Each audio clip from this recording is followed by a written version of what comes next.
I play a character named Merrimen, and when we first meet him, he's just getting out of jail, basically just released from a 6-year stint.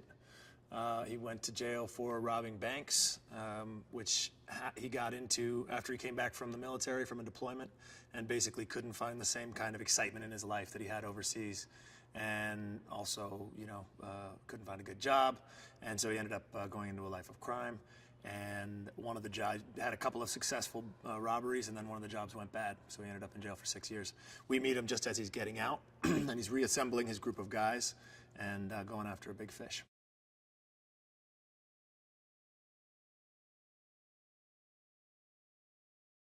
There's these places where our worlds collide, and we see each other, and we're aware of each other, and there's almost a relish and an enjoyment in the being around each other.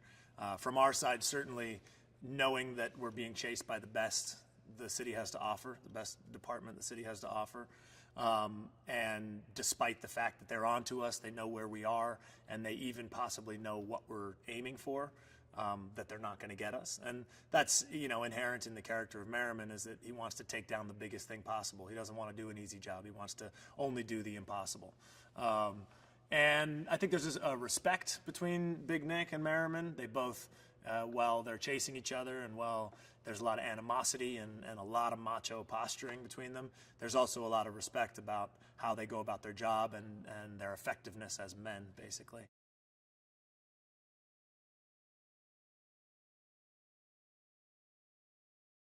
They kept us separate from the regulators, but they would then have, and I don't know if this was intentional, but they would bring them to the training ground around the time we were leaving, or vice versa. So we kept having these moments where we'd be passing each other, and so there was a lot of cold stares and a lot of animosity, a lot of jokes being thrown from long distances.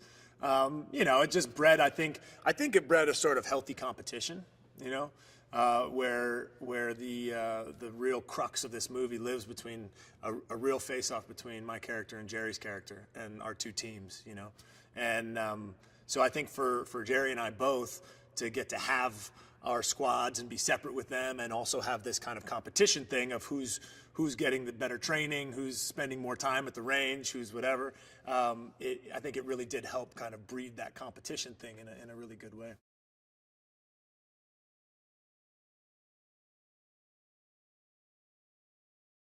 So as soon as they see Nick and his team get out of the truck, they realize that it's time for them to react. So they get out, and they've brought their entire arsenal with them just for this occasion, in case they had to fight their way out. It opens up with me shooting the SAW machine gun, which is just a massive beast of a gun, and it really just kind of lays waste to everything that's in its vicinity.